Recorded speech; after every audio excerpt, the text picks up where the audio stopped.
Hello जी, नमस्ते। मैं बुजुर्गों की पाठशाला में आप सभी का स्वागत करती हूँ।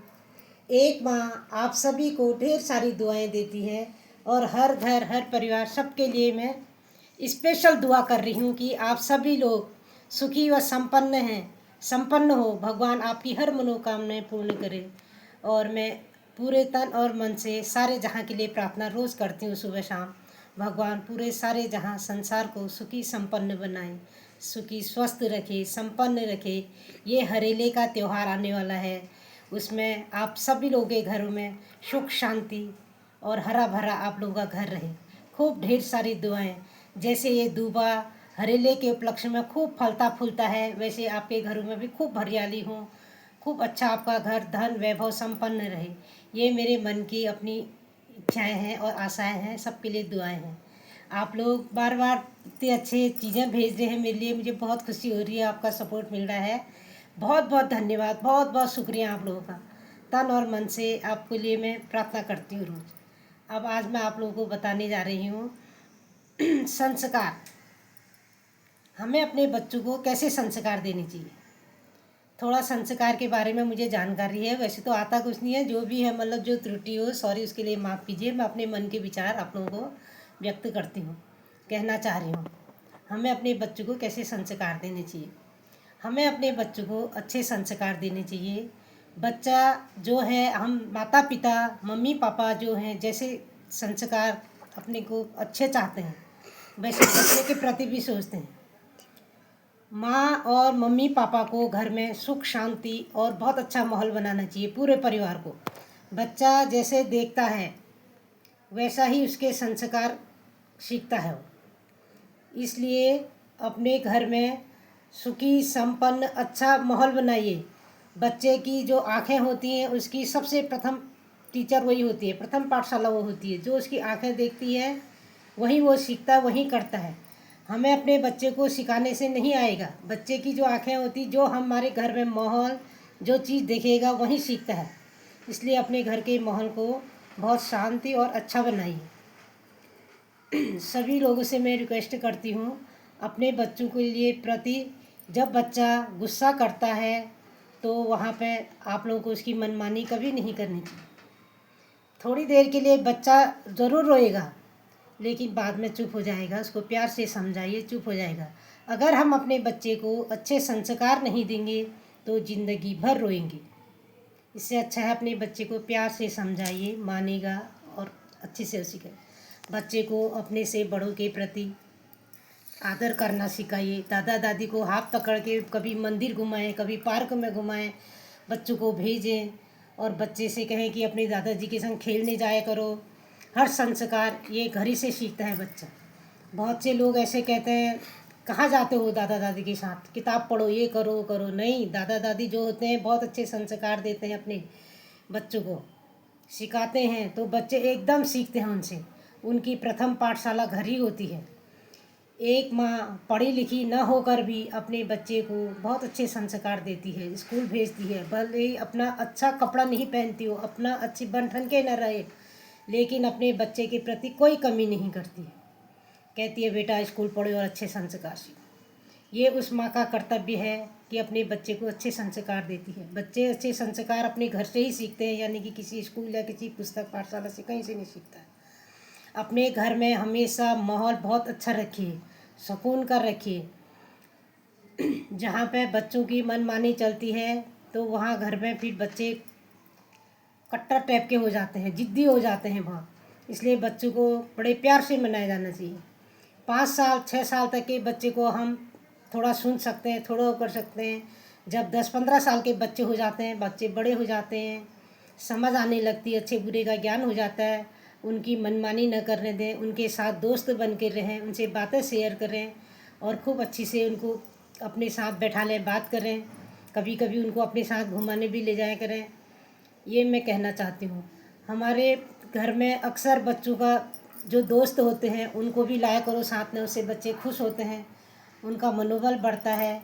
मम्मी पापा को अपने बच्चों के साथ बैठना चाहिए, अच्छी अच्छी कहानियाँ सुनानी चाहिए, किसी महान नेता के बारे में बताना चाहिए। कभी कभी मंदिरों की धार्मिक जगह उनको घुमाने ले जाना चाहिए। जब बच्चा देखता है सीखता है कि हमारी उत्तराखंड की क्या परंपरा है। वहाँ पर उसको हर त्योहार, हर चीज़ के बारे में उसे जानकारी होती है। बचपन का सीखा हुआ अनुभव ज़िंदगी भर का तजुर्बा रहता है, कभी उसके दिलो दिमाग से नहीं हटती वो बातें। उसको सब कुछ आता है बिन कहे ही बन गई, क्योंकि उसे जो ज्ञान है घर से मिला है कि हमारे घरों में इस तरह से त्यौहार मनाए जाते हैं, हमारे घर में इस तरह का होता है। उसको कहीं से कहने की ज़रूरत नहीं होती, वो सब समझ जाता है, उसको सब आता है। अब इसीलिए मैं कह रही हूँ बच्चों को घर में अच्छे संस्कार देना, कभी भी मनमानी ना करो। हमें अपने बच्चों के प्रति प्रेम भाव रखना चाहिए, दुख के समय उनका साथ देना चाहिए। सुखी संपन्न हुए सभी बच्चे, कभी किसी के ऊपर कोई आस ना आए। भगवान हर बच्चे को सुखी संपन्न दें, खूब अच्छी बुद्धि दें, ये माँ का कर्तव्य है। माँ ने कभी बच्चों के टेंशन में कभी मुंह से दुआ बद्दुआ नहीं निकलनी चाहिए, क्योंकि माँ की अंदर की आत्मा एक ऐसी चीज़ होती है, वो माँ की दुआ भी लगती है और बद्दुआ भी लग जाती है उम्र भर के लिए, फिर माँ ही खुद परेशान हो जाती है। इसलिए सभी माँओं से ये कहना चाहूँगी, कदापि मन में इस तरह का गाली गलौज बिल्कुल न करें। बच्चे को प्यार से समझाएं और अपना मन शांत करें। बच्चे ही हैं, बच्चे आज शरारत नहीं करेंगे तो कब करेंगे, ये उनकी उम्र ही होती है। उनकी शरारतें अच्छी भी लगती हैं, लेकिन जब तक 5 साल तक हैं, 6 साल तक, तब तक बहुत अच्छी हैं। उसके बाद बच्चे बड़े हो जाते हैं, फिर वो नखरे अच्छे नहीं लगते हैं किसी को।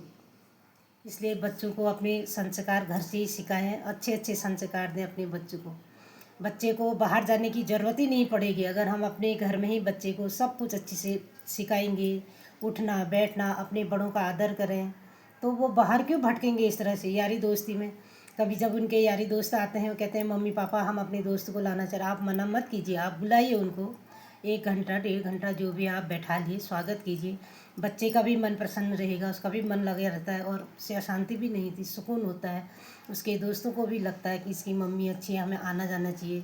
इस तरह से बच्चे का दिमाग का विकास भी होता है, मन खुश भी रहता है। बच्चे को अकेले कदापि नहीं छोड़ें, उससे बच्चे की हीन भावना होने लगती है, उसे अजीब सा लगता है कि मुझे कोई प्यार नहीं करता है, ये है सो करके दिमाग उसका काफ़ी हो जाता है। बच्चे को सभी बड़े प्यार से समझाएं, प्यार से रखें, ये मैं बच्चों के विषय में कहना चाहती हूँ।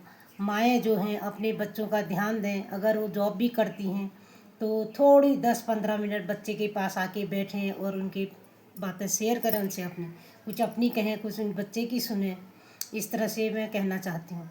आज के दौर में मम्मी पापा सब ड्यूटी करने लग जाते हैं, बच्चों को आया किसी के हवाले छोड़ देते हैं।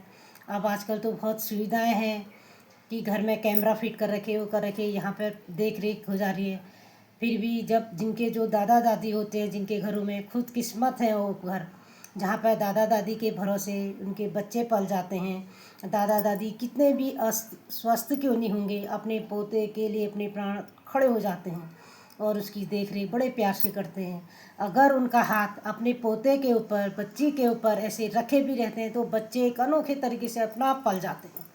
उन पर कोई आस नहीं आती है, कोई दुख नहीं आता है, कोई शारीरिक कष्ट नहीं होता है, क्योंकि बच्चा भी ये गुलाब के फूल की तरह है, नाजुक है, उसको प्यार चाहिए होता है। वो दादा दादी जो हैं अपना हाथ यूँ करके बच्चे के ऊपर रखेंगे, बच्चा वैसी सुख अनुभव करता है, अपने को अच्छा लगता है, उसको खुश रहता है। इसीलिए मेरा ये कहना है, अपने घर में सास ससुर नाना नानी जो भी हैं उनको अपने बच्चे सौंपिए। मौसी आप लोगों की बहुत अच्छी देखभाल करेगी, जितना कि और करेंगी, वो बड़े प्यार से रखती हूँ। अब मैं समाप्त करने जा रही हूँ। ये मेरे अपने मन के विचार थे, जो भी गलती हो सॉरी, माफ़ कीजिए। ढेर सारा आशीर्वाद और दुआएं आप लोगों के लिए, सारे जहाँ के लिए। भगवान आप सभी को सुखी संपन्न रखे। आज सूर्य भगवान का दिन है। हे सूर्य भगवान, आज मैं सारे जहाँ के लिए प्रार्थना करती हूँ, अपना प्रकाश सारे पृथ्वी पे हर घर घर पे फैलाइए अपनी रोशनी और सबको विकसित कीजिए। जो लोगों को ये सोचते हैं हमारे पास ये नहीं है वो नहीं है, उन घर घर के लिए आप अपनी सूरज की किरणें प्रखर करिए और उनके घरों में रोशनी दीजिए। ये मेरा अपने दिल के अनुमान है, आरजुएं हैं। सुखी संपन्न रहे सारा जहाँ। Thank you. Okay bye.